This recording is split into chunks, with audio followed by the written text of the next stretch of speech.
Wouldn't it be wonderful if we could teach the gullible to never be so comfortable, but not to eat like comfort food, to disregard the bogus claims and pseudoscientific claims? Can you imagine just how much indeed the world would change? No more political predators playing on the populace with ilkes and plots to shift and kill metropolis. No more villains with the title in the Bible, holding phony temper Bibles like the stuff they teach is vital.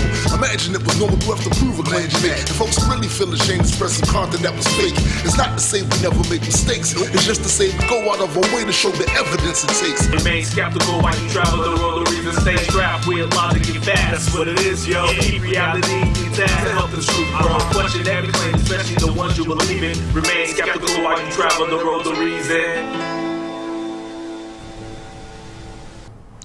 Hello, welcome to Road to Reason, your skeptic's guide to the 21st century. I'm your host, Grace Tolini, and I'm Kayla Terzak. Okay, today we're going to talk about religion and rape, how patriarchal religions work against women. This subject sparked my interest a while ago when we interviewed Valerie Tarico, and she wrote an article called "Why Rape is So Intrinsic to Religion." And upon reading this article, I thought there's so much we can say about this when it comes to organized religions. Also today, we're going to be interviewing Dr. Darrel Ray. Dr. Ray is the author of God and Sex, How Religion Distorts Sexuality, and The God Virus, How Religion Affects Our Lives and Culture. He's also the founder of Recovering from Religion and the Sexual Therapy Project. Organized religions have been the perfect environment for non-consensual sexual relations, aka rape, right? When we think of rape, we usually think of somebody forcing themselves upon another person with a weapon or with a knife, when in fact it most often happens when somebody with power uses that power to force themselves or to get sexual favors from another person. And it doesn't matter the sex or the age, but it's usually the person with power. Well, organized religions do give people that kind of power, and we're going to discuss that today. Do you want to talk about the hotline? Yeah. Speaking of recovering from religion, not only do I have experience with going to some of their meetups or local meetups, they actually came out with something called the Hotline Project, which is an informational hotline to call if you're having any questions or doubts about your religion and you'd like some to reach out to somebody who can, lend an ear or some information for you. This isn't a deconversion hotline, and they're not going to sit there and argue with you on the phone. So don't call in if you're looking for an argument, but if you want some more information or just someone to listen to what you're going through, you can call 844-368-2848 or go to recoveringfromreligion.org. Okay. Something that's kind of interesting is how the Vatican, I don't know if people know, but the Vatican City until very recently, the age of consent was 12 years old. And there are only a few other countries in the world that still keep that age of consent, and they are the Philippines, Mexico, Angola, and Zimbabwe. Well, in July of 2013, Pope Francis abolished that. But that shows you that the Vatican always dealt with child abuse charges as a problem with homosexuality and not pedophilia. So for them, homosexuality is the problem, which they consider a sin, but they don't recognize pedophilia. So I guess that a lot of the things that we have seen when it comes to organized religions and the sexual abuse of human beings is that it was based on a patriarchal society that has a reason to be. It was a patriarchal society because of history and also evolutionary biology. And it also shows you that the religion gives you a certain power, power to control minds and a power to control weak people, whether they're women, whether they're children, and the fear it creates upon the victim. Victims usually are very afraid of telling anybody because the pastor or the priest or the preacher or the rabbi is often a person of authority, a person that they respect. So nobody will believe them, first. Second, they're afraid of being alienated from their religion and from the church that they belong to. So there's a lot of fear, and that's why most victims stayed quiet. But along the centuries, in basically every religion, there has been that kind of abuse when it comes to non-consensual sexual relations. Yeah. So you have something interesting to talk about, the messages that were given to us through the centuries, right? Yeah, I personally have a lot of experience with the evangelical purity movement. And I think that there's a lot of contributing factors. There's a lot of silence in churches, not even chain churches, like people think of something like Mormonism that's very controlling, or the Catholic Church, who's, by their silence and their moving people around, condoned rape of children. But there's also a lot of culture involved and a lot in the evangelical fundamentalist movements. I, as a kid, read a couple books about purity, and specifically the evangelical purity movement started in the early 90s, and instead of, basically what they did is they stopped focusing on the actual act itself and started focusing on the way that dressing makes men feel, and sexual thoughts and everything. Lust starts in the brain. For instance, there's a book by Joshua Harris, who also wrote a book that was very popular when I was a kid. It's called I Kissed Dating Goodbye. So Joshua Harris also wrote a book called Sex is Not the Problem, Lust Is. And here's just a quote from the book. When you dress and behave in a way that is designed primarily to arouse sexual desire in men, you're committing pornography with your life. And, this idea that, men's sexual purity has everything to do with, the way that a woman dresses is a detrimental idea. It's carried out to the extreme in the Middle East, right? The countries that women have to cover their hair and sometimes cover their face. I mean, that is a complete, I think for me this is absurd that the reason for that is some people claim it's for women's own protection. They're going to be raped if they walk around showing their hair and their face.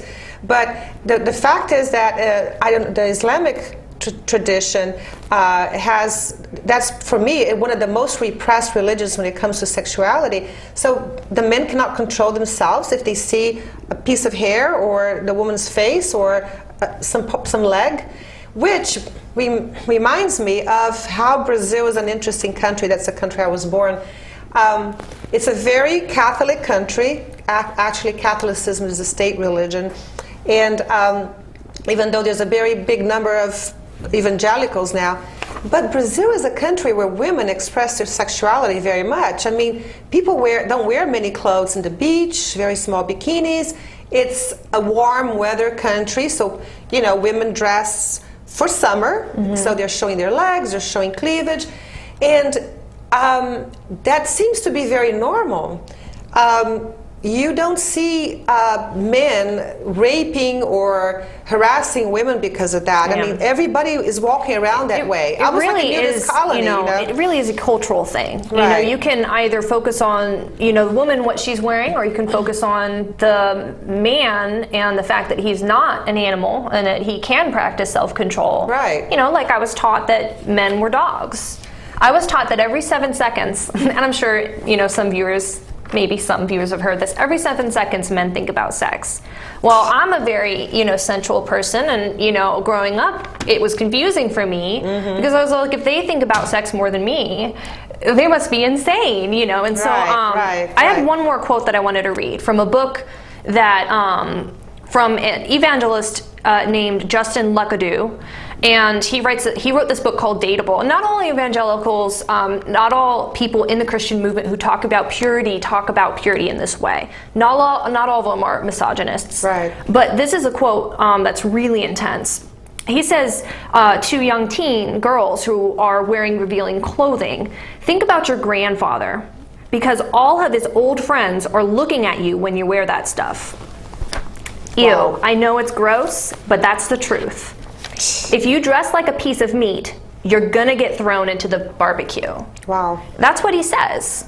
That's promoting. So that's the message you had growing up? That is the kind of messages that I had growing up. And it depends on what church you're a part of. I think that because of my family are really good people, and my mom and dad did not have that view. It primarily came from my church and from my school, because I went to a private Christian school, especially my private Christian school. And because of that, I think that even now I suffer from these thoughts about my body and being damaged goods, and you know, thinking of myself as a bad person for thoughts that I have, for thoughts, you know, not even just actions, but I have this thought about a person, and therefore I'm a bad person. Did you have to dress conservatively as well? My parents never enforced any conservative dress, but I did. Because most of the evangelical churches that you see and the Pentecostal churches, the women, even here in the United States and Brazil skirts down to their ankles. Yeah, they had to cover their arms. Well, I'm like that today. They have to wear long sleeves, and they have to wear long dresses and basically not show their legs or anything. Yeah. So it's amazing how. I was lucky. I had parents who were not that way. Right. And because of that, I had a different message at home that was more free and accepting of the woman's body, and so that was nice. Right. Yeah. So I mean, I can relate a little bit because I was raised Catholic, and we didn't have restrictions such as how the way you dress and everything, but there were certain messages that were very clear that, especially for my generation, that first of all, you had to wait until you got married to have sex. You know, you have to keep your virginity. So there was that pressure in girls of my environment, or confess it to a horny priest. So right. Either way, and as long as you don't get pregnant or an STD. And there was an underlying message too that we women had to settle down, find a good man that would take care of us, and that we kind of had to submit to him a little bit. It was not as explicit as the evangelical churches, but it was that little good Catholic girl kind of thing. So I was raised with that too, and I was always a little bit of a rebel, you know, and so I think that, you know, that was very, very part of my upbringing as well. So I can understand you. That's cool. So we are probably going to go into some PSAs shortly, and we're going to go ahead and announce and start talking to our guest today. We're really happy to have Dr. Darrel Ray. He has given us permission to call him Darrel, so you know, that's great. That's great. You know, because his friends call him that, and we are now friends of Dr. Darrel Ray. Yeah. So. All right. So if we wanted to go into some PSAs. Homemade noodles. Marty, stop it. Oh my goodness, I'm so sorry. It reminds me, I've been thinking maybe we should try a new form of birth control. I heard about this one. It's called the IUD, intrauterine device. Or we could try the patch on your arm. Actually, I think that one goes on your butt. Bedsider.org has birth control information and a lot more. And it's... What do you think, then? Arm or the butt? There's a lot of tree branches and dry brush over here. We should probably move the bonfire over there.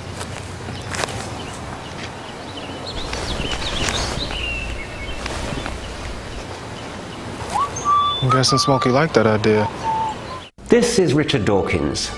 Doing commercials is unfamiliar territory for me, but I'm inviting you to watch Road to Reason, a skeptic's guide to the 21st century, on Fairfax Public Access every Sunday. Each week, the hosts tackle wishful thinking, religion, pseudoscience, and the harm they cause, with a combination of facts, humor, and community involvement. They challenge believers to defend their faith and give you, the skeptic, a voice. With live call-ins for viewers and streaming on the World Wide Web, there's never a dull moment. Don't wait. Look at them now on Facebook and YouTube. And remember to watch Road to Reason, A Skeptic's Guide to the 21st Century, or there'll be hell to pay.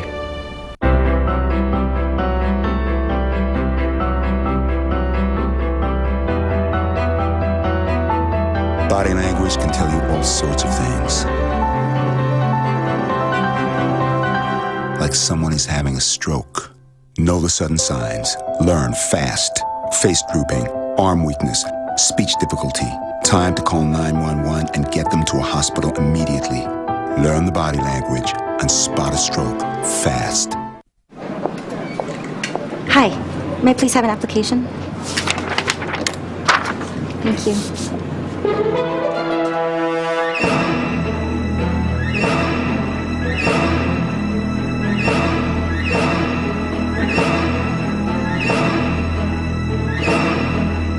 Skip the drama. Get your diploma. Okay. Take that first step towards a better future. Find free adult education classes at finishyourdiploma.org. Welcome back to Road to Reason. We're going to start our interview with Dr. Darrel Ray. Dr. Darrel Ray is the founder and chairman of the board of directors of Recovering from Religion. Dr. Ray has been a psychologist for over 30 years, and he is the author of 4 books. The God Virus, How Religion Infects Our Lives and Culture. I love the term God Virus, by the way. And Sex and God, How Religion Distorts Sexuality. Dr. Ray, I have a question for you to start with. Upon reading your biography, I can see that you had a very religious upbringing. You were raised in a very religious family. So my question to you is, do you think that the fact that you studied, that you have a degree in sociology and anthropology, and that you also pursued psychology later, you have a doctorate in psychology, so do you think that studying these subjects, it opened your mind in terms of the ill effects of religion? Well, first of all, thank you so much for putting a plug in for the Hotline Project. We are so excited about that, Recovering from Religion.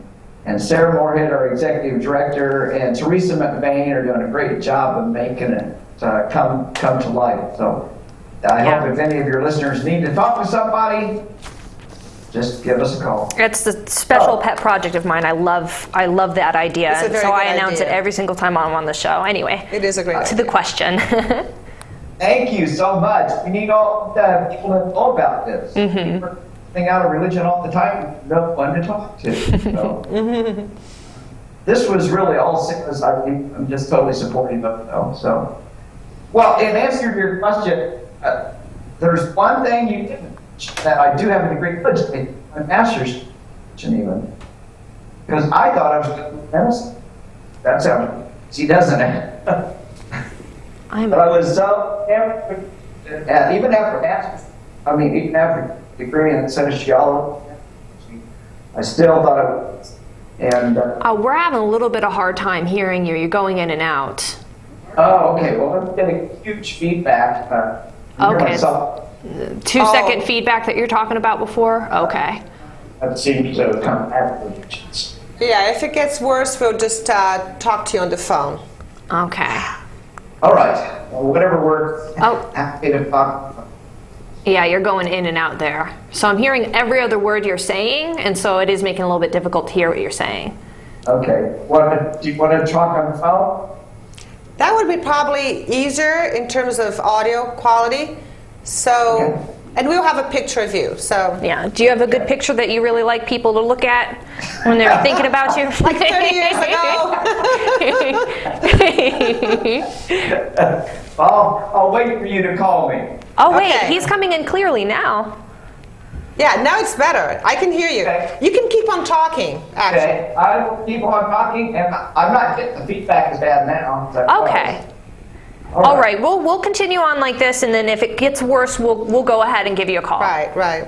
Okay. So I was raised very religious. I got my degrees. I got a master's degree in religion. I thought I was going to be a minister. Well, all that gave me the tools to do what I'm doing now. I look back and I think, wow, I'm glad I got a master's degree in religion. It is all BS. I hope I can say that. Yeah. No, very good. but it's still something that I can use those concepts to write the books that I write. And I really am glad I got that education. I look back and think it was pretty good education. Yeah. That's cool. And So, Grace, I don't know that answers your question, Grace. No, it does. It does. And it's helpful. I mean, every time we study the humanities, it expands our minds in several subjects, right? And I think when it comes to sexuality and the role of women, for example, and even how rape happens, I think that studying sociology and anthropology, you get a lot of answers. I myself am a sociologist, so. Yeah, I'm actually curious because I haven't read very much of your bio, and I heard a little bit about your experience coming out of religion. We don't want to talk about that the whole time, just because we're interested in sex and rape today. But tell us just the quick 5-minute version of how you came out of religion and then how you started thinking about sexuality and what led you to write your book. Well, that's a huge question. It is a huge question. I can just say that I've been interested in sex since I was very young. Well, that's good. At 12 years old, my mother had the wisdom to take me to the library and help me check out all the, quote, adult books that 12-year-olds couldn't check out. Wow. Even though she was religious, and my father was too, they were pretty open-minded about sex, which was kind of interesting because nobody else in my family was. And I just from the very beginning realized that sexuality is so important. And religion has some special way of trying to shame us. So I started looking at that and found that my own shame around my own sexuality was really driving a lot of inappropriate behavior. I mean, I was hiding the fact that I, of course, masturbated, or I was hiding the fact that I had sex with my girlfriend in high school. Well, that's perfectly normal behavior, but I was being shamed by it. And I knew all my friends around me were having sex because a lot of girls got pregnant when I was in high school. Wow, yeah. And they were the most religious people often. Oh, yes. Well, I mean, apparently you can get pregnant without having sex. It happens, right? It's in the Bible. No, I can totally understand you. And when I was growing up, the good religious girls were the worst when it comes to, because there was so much guilt carried on that it became something forbidden to do. They were defying their fathers and their families, and I think a big part of that was, if you had those, you felt more guilty. You had those thoughts, and you were more sensual as a person. You'd feel more guilty and become more religious because of that. So I think that the guilt was the cause of the religiosity, and not religion causes you to be more guilty. Well, it does cause you to be more guilty. It's a spiral effect, but Right. So I actually call that the guilt cycle. The guilt cycle. Okay, I need to read your book. Like in my book, The God Virus and Its Sex God, I show how religion gives you the disease and then gives you the fake cure for the disease. Okay. And the disease is you should feel guilty about your body and about your sexuality. And when we teach you enough guilt, then the only place you can get forgiveness is to come back to the church you learned it in. Well, and that's why evangelicals don't go confess their sins to priests, because that's not where they learn their guilt. Catholics don't confess their sins to evangelicals because that's not where they learn their guilt. Right. The guilt cycle comes back to where you learned it. So I love your choice of words, like I said, the God virus, because for me, God, the idea of God is like a virus. It's spread all over the world. It's so intrinsic in everybody's mind. It's so, people really, really believe in it, and it's to come out, to be able to question that and come to realize for yourself that, hey, maybe there is no God. It takes a long time and it takes a journey, and not everybody can do that. So my question to you is, if God is like a virus, what is the vaccine against this virus? Grace, I get that one all the time. I can imagine. I wish I had an easy answer for that question. I will start with this. If you've got children, raise them by taking them to church. To church? Lots. Why? Of churches. Okay. Lots of different kinds of churches. How about a Okay. Buddhist temple? Don't try to raise your kid as an atheist. Oh. I think that's a dumb idea. That's what I Raise did. Raise your kid as a thinking person, somebody who has critical thinking skills, and show them the different varieties of crazy ideas, and they will probably come to their own conclusions about it. So take them to a Buddhist temple, take them to a Muslim mosque, take them to a Catholic church, and an evangelical church, and a Pentecostal one where they speak in tongues. Just get them a good exposure. And you're much more likely that they will get infected with any given, because they will have been vaccinated. Okay. Yes. Well, I did the opposite. Sorry, I did the opposite view. I raised my kids as atheists, and they turned out excellent. But that's good. But I did mention, because since I was raised Catholic, I mentioned to them, I would talk to them a little bit about different religions and everything. But I think that even though I raised them to be atheist, I raised them without religion, there's society that influences them. And these ideas about guilt and sex, and especially when it comes to women, is part of society. It's in movies, it's in books, it's in TV shows. And girls absorb that, right? Yeah. Well, boys absorb it too. Boys, yeah. I think open conversation is the best cure to that. The more you can actually have a conversation, have regular conversations, the more it becomes a commonplace thing to start actually thinking about and processing it out loud. When you're processing it alone, they don't have any outside influence from people who actually can help them process that information, like a parent. Right. But so to move on with the conversation concerning rape, and specifically my concern is the perception of women's bodies as being the catalyst for men's urges. Why do you think that there's such a and this is my perspective, maybe I don't have the correct, other people have different perspective on it. Why do you think there's such an overly concerned, why do you think they're so concerned about the woman's body? I mean, they love it, and at the same time, they're disgusted by it almost, and fearful of it. That's a good point. So what are your perspectives on that? Where does that come from, and why do they hold on to that? That's the reason I wrote my book, Sex and God, because I wanted to examine that. And in some great detail, patriarchal religions have a need to control the female body, largely because they want to know whose children belong to who. Right. Well, that's an ownership issue. In patriarchies, you've got the notion that men own women, fathers own daughters, men own wives. Even in Islam, for example, brothers own the sexuality of their sisters until they get married. Right. It's crazy, but that's do you the think way patriarchal religions work. So do you think that something that men desire so much because it's a biological urge becomes something that they also hate, in a way? Yeah, well, I think we have to, and I go to some pains in the book to talk about the difference between our biology and our culture. And we can understand this really well by looking at other cultures. We have to ask the question, are there other cultures on this planet where men express their sexuality differently, more openly, less, and there's less rape? Is there? Yeah, so tell us about it. You can find the Manganian culture in the South Pacific, where the roles are very reversed in that culture.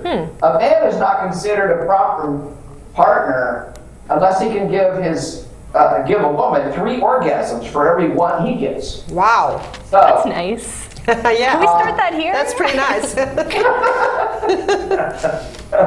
So that's biologically makes sense, because women can have multiple orgasms, and men can't typically have multiple orgasms. But it's a natural thing for women to. Anyway, continue. Sorry, so you were saying? Actually, in the Indian culture, they actually kind of choose men by how good they are at giving them orgasms. Wow, that's so isn't that a great way to look at it? Mm-hmm. For me, I think that's a great way to think about it. So, yeah. Or if you look at other Polynesian cultures, Hawaiian culture, and before the West came in and polluted with Christianity, they had a very open sexuality. Who you had sex with was almost irrelevant. marriage was a very loose institution. And so women could have a wide range of sex partners. There was shaming back. Some cultures, like the Nok culture in China, which has been around for thousands of years. We know this because Marco Polo visited that culture and wrote about it. Women take pride in the number of men that come to visit them.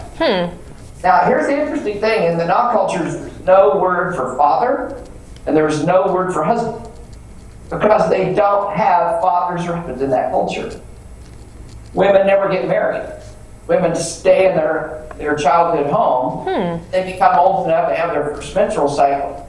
They're given a door that exits top down, outside, so they can have men visitors. Okay. And any man she invite, and there's almost no rape. There's just almost under this culture. You're actually breaking up again. I do apologize, but you're breaking up again, and we think it's most likely because of the Wi-Fi. You are in a wireless computer, laptop, correct? Okay, yeah, right. You want to try the phone? Yeah, we're probably going to try. Don't go off of Skype. What we're going to do is try muting you and getting you onto the phone so we can still have a picture of you. But like, won't we give you? We'll give you a call in a second here. So, but yeah. So.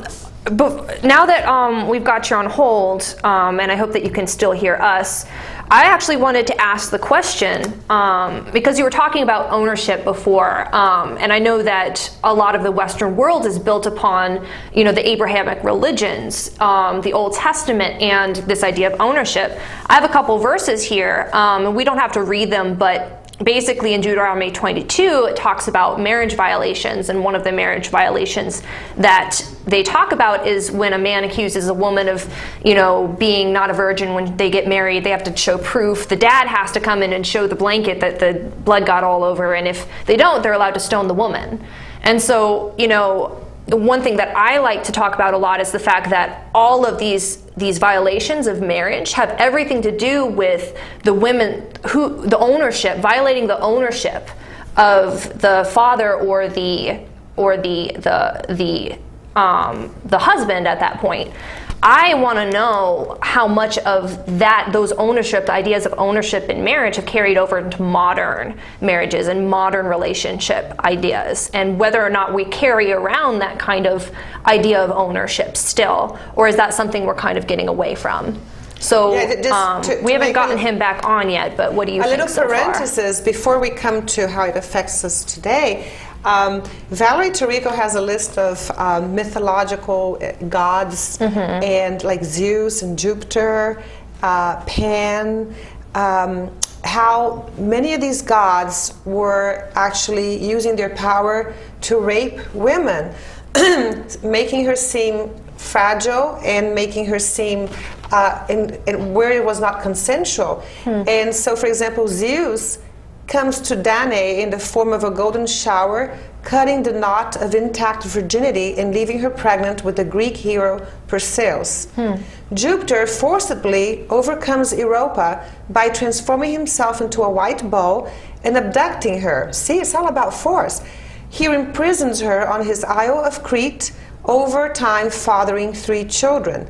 Pan copulates with shepherdess to produce Hermes. The legendary founders of Rome, Romulus and Remus, are conceived when the Roman god Mars impregnates Rhea Silvia, a Vestal virgin. And it goes on, Helen of Troy, Alexander the Great, the early Christians in the Gospel of Luke, the Virgin Mary gets pregnant when the Spirit of the Lord comes upon her. And then there's even the Hindu god Shiva has sex with a human woman called Madura. It's amazing how, like what you said, it always has been a part of organized religions and these myths that it was okay for men to subjugate women. And I think that what Dr. Darrel Ray was saying was that there's a difference between what culture has dictated and what biology dictates. We have here, scripture, and a lot of what Western culture is based on is, Old Testament scripture and some New Testament, Bible-based scripture, ideas of ownership. And that is not present necessarily in other cultures. Right. So it looks like we do have Darrel, and I wanted to bring it back to that question. How much of that, how much do you think of the culture that we have today is influenced by that idea of ownership from the biblical text? No, I can't hear you. Hardly. Oh, they're turning you up. Better. All right. Now you can hear me? Yep, Yes. we can hear you. You're great. All right, good. All right. So, I'm not sure I got all of it. I'm getting a lot of Static. I can hear you a lot. Yeah, feedback. Yeah, I get a lot of feedback. Hard to talk without coming back at me. I'm not sure I got all of what you talked about a little bit earlier.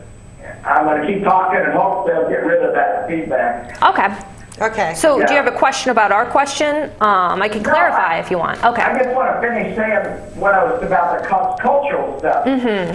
If we can find many cultures on this planet that don't follow this patriarchal rape culture idea, then that tells us it's cultural, not biological. And we can find cultures where rape is very rare. And we can also find cultures where rape was very rare until Catholicism or Islam or Hinduism or Buddhism came into those areas. Because these religions put unnatural restrictions on the biology of the humans that adhere to those religions. Actually, that brings me into a good question. We were talking about it a little bit before. I have, some friends who are actually polyamorous, and that's something I've been researching a lot lately. And I was wondering what you think about polyamory in general. I've been polyamorous for 15 years. Oh, great. That's cool. She did say that was something you were out about. I didn't want to, say anything direct on TV. So what do you think about that? What brought... Very open about it. Is that something that you think is not necessarily a cure, but the natural biological state of human beings? Yes, I think humans are naturally multi-partner species. We're not monogamous. There is no evidence that humans are now or ever have been monogamous. And you can just look at, I give it in my talks, I ask people, how many of you know a monogamous person? And a lot of people raise their hands in my talks. And then I ask a second question. If it's not you, how would you know? And think about that. How many people do you know have had multiple marriages? How many people do you know had multiple boyfriends or girlfriends or lovers before they got married? The definition of monogamy is one sex partner per life, period. There's no other definition that I'm aware of. People talk about things like serial monogamy and that sort of stuff. I think that's BS. It's you either are monogamous or you're not monogamous. And do you have statistics on... For example, the anglerfish is monogamous. Yeah. The female is huge, the male is tiny. When the male's ready to mate, he embeds himself in the body of the female and he stays there the rest of his life. That's monogamy. I had one woman in my one of my talks come up to me and said, "That sounds like my ex-husband." Yeah, joking. No. So it's very important for us to realize we're not monogamous creatures. We like multiple partners. So now that's not to say that some people don't like one partner for long periods of time. Do you think that would... Other people like one partner for a week, a month, a year, 10 years. I don't care. It doesn't matter to me. I think we need to be much more honest about who we are as sexual creatures. And stop abiding by these rules that the Catholic Church put us, or the Baptist Church, or Islam, or even Buddhism. And don't let anybody fool you. Buddhism is a very misogynistic religion. Except in the United States. I've read a lot of Japanese Buddhist texts. I was a Japanese minor in school. So, Dr. Ray, do you think that women's recent, in the 19th century, her gain of power and gain of economic independence has changed a little bit how men view their sexuality? Do you think that men are losing their mojo as women get more powerful? Good question.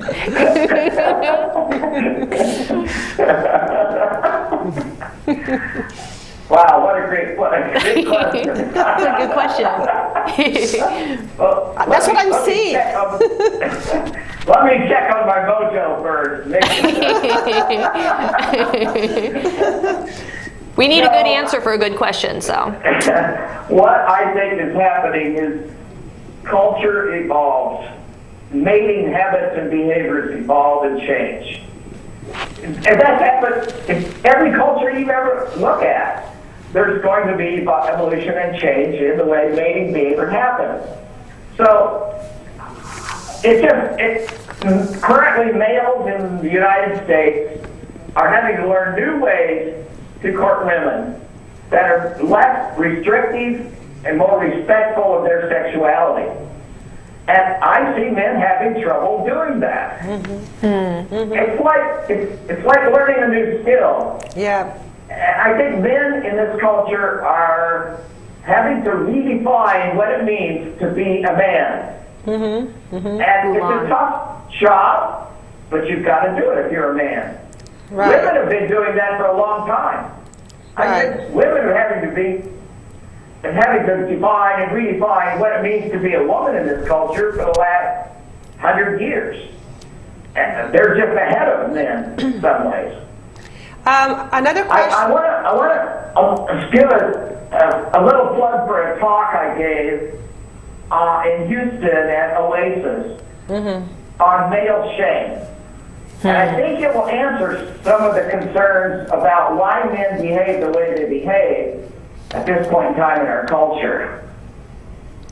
And Dr. Ray, I'm sorry to throw so many questions at you because we have such little time, but another thing that it really fascinates me, I have always been interested in it, is exorcism.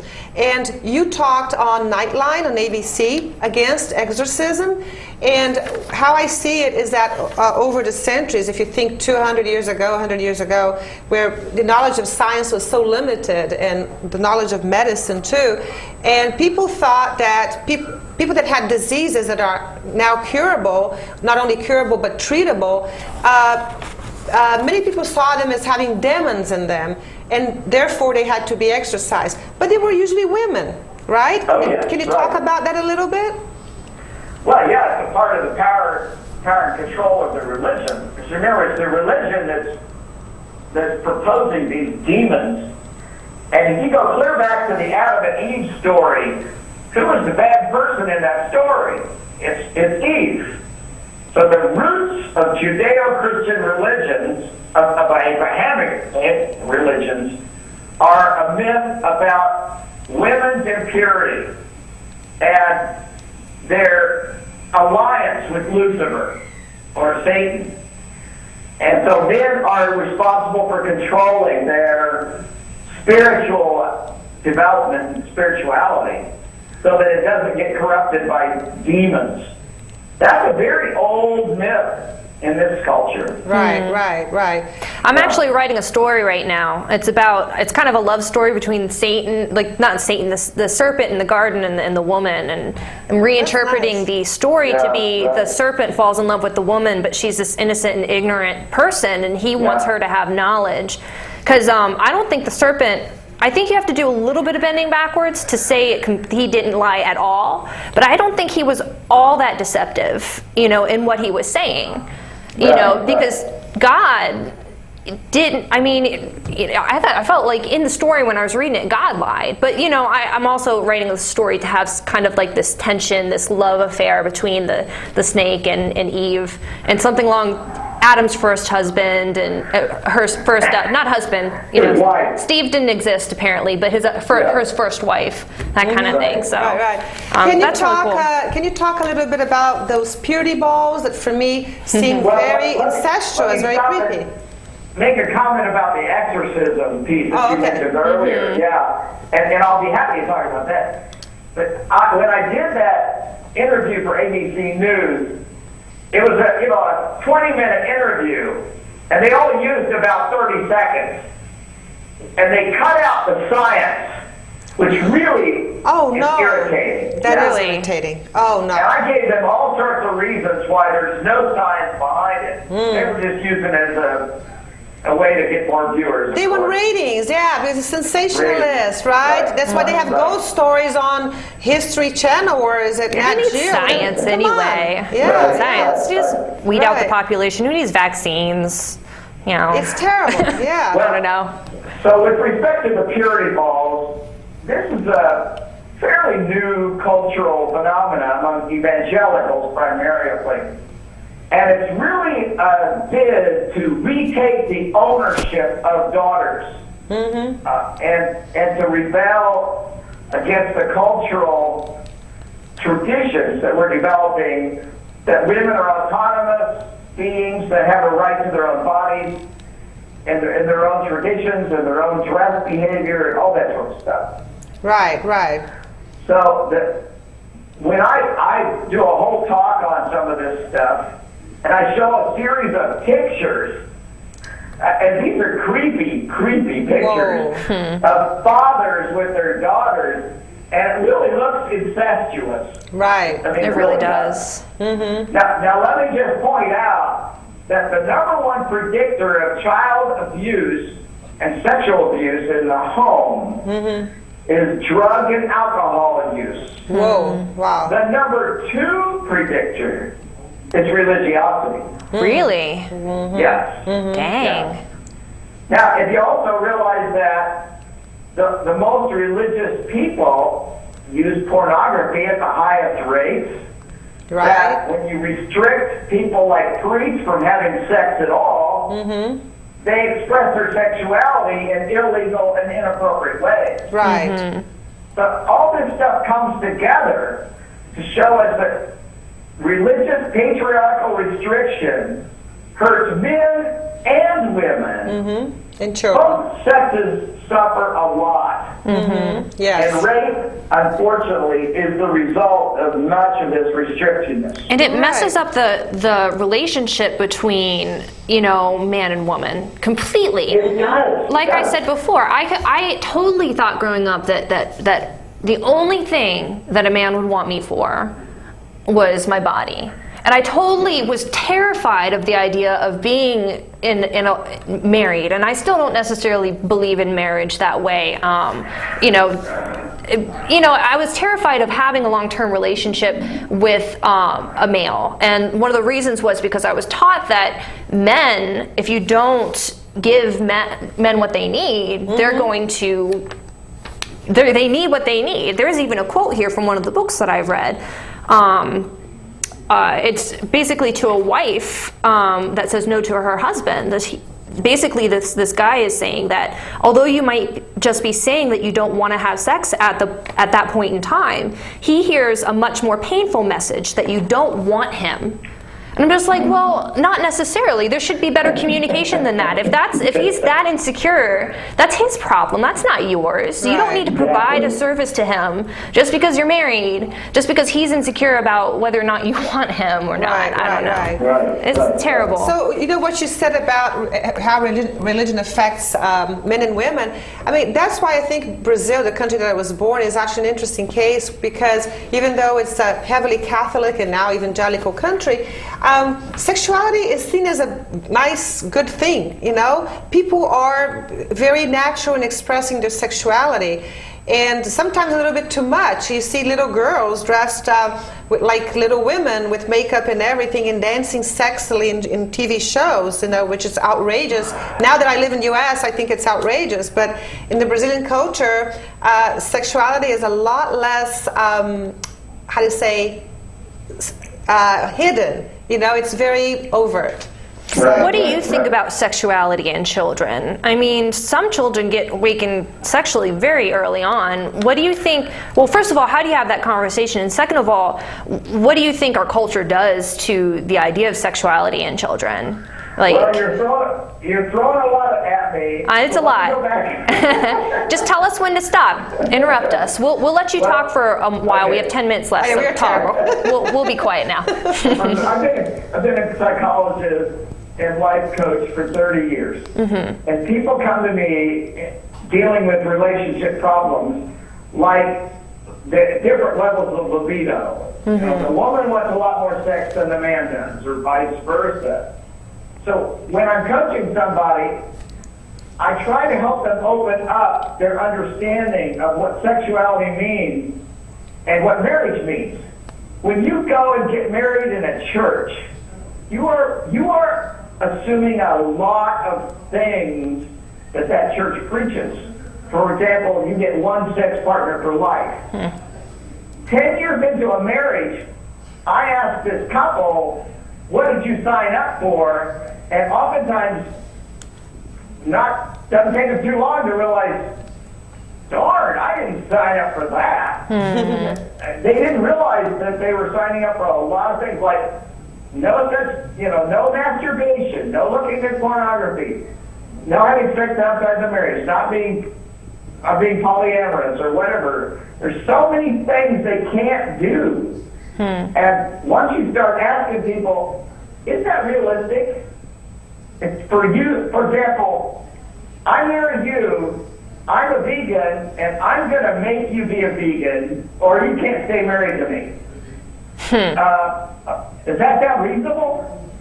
That's exactly what you do when you say, I'm going to restrict your sexuality for the rest of your life.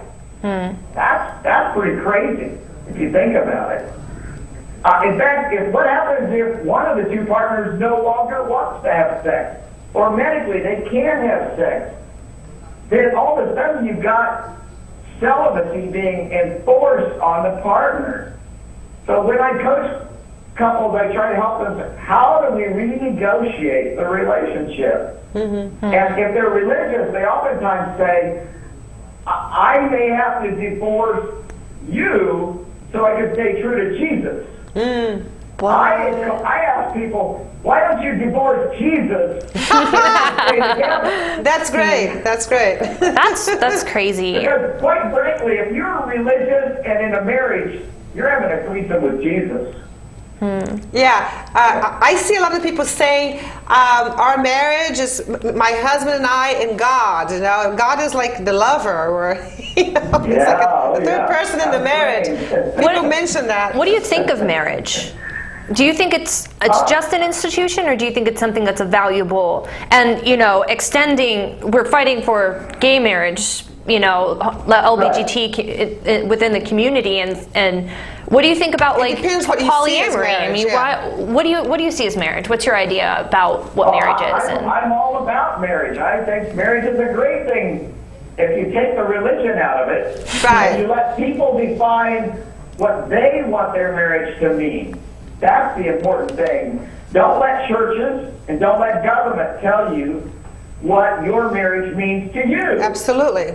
Absolutely. So I do know a large number of married people, both gay and straight, that are polyamorous. So you've got two people married, and then they have their own lovers or loves outside. And in some cases, they feel like they're as much a spouse as the one they're legally married to. That's their choice. And I'm all supportive of whatever they choose to do.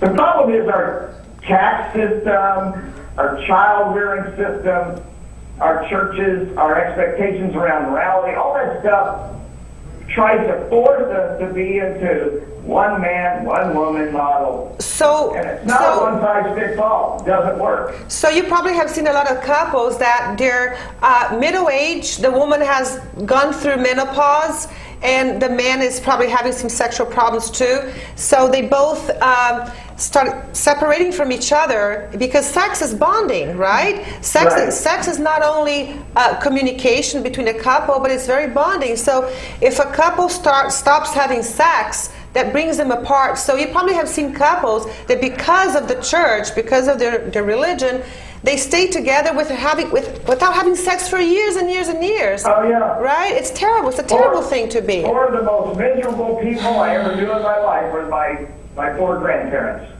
who had almost no sex. Oh, and they no. hated the word. Yeah, it was really bad. It's sad. It's sad. Yeah. So, which brings me to, I would like you to talk a little about your recovering from religion. I know it's an international self-help group. How does that work? Well, I started it back in 2009 after my book, The God Virus, came out, in response to huge demand for people saying, I need somebody to talk to. So we set these self-help groups up to meet once a month, and you can come as often or as little as you like, and it's just a place to talk about things like how did religion hurt you, how have you benefited since you got out of religion, and to hear the stories of other people. And that went really well, and we've got several hundred groups around the world meeting, from Australia to United Kingdom to Canada. But that wasn't enough, and we found that there's a need for support in other ways, like you mentioned on the hotline. And then I started the Secular Therapist Project about 3 years ago to help people find good therapists that won't send them back to church or pray Exactly. with them or read their crystals or something. It's Christian like that. therapists. Yeah. Right. I just wanted to thank you and everybody who was on that team who created Recovering from Religion, because the first thing that I did was find a meetup for our local meetup. Good. And I've only been out of religion for about a year. Really? Oh, wow. That's amazing. That is amazing. And so the one thing that I worried about the most was whether or not I was going to be able whether or not I was going to step out of the community I had and had somebody to talk to, because literally the only atheist, secular people I knew were online, and I had my entire identity and community wrapped up in this. That's why the Hotline Project is so important to me personally. Right, I can understand, yeah. Because I didn't know where to go. Right. So we're actually wrapping up. We got one more minute for the show. Millennials are the hope. Millennials. Can I say one more thing? Yeah, we'd love you to say your last thought. We have 1 minute, 60 seconds, 48 I would seconds. just like to plug in my podcast, the Secular Sexuality Podcast. And you will find lots of stories that sound much like yours, Kayla, or much like yours, Grace. Half of my podcasts are stories of people talking about their journey getting out of religion and how their sexuality is impacted by that. That's and great. The other half are more psychology of sexuality and that sort of thing. So, yeah. Well, thank you so much for being on the show. We appreciate it so much. My pleasure. We are wrapping up, and we hope to have you back sometime. Stay on, stay tuned. We'll talk to you after the show. Thank you, Dr. Ray. Thank you. Bye-bye.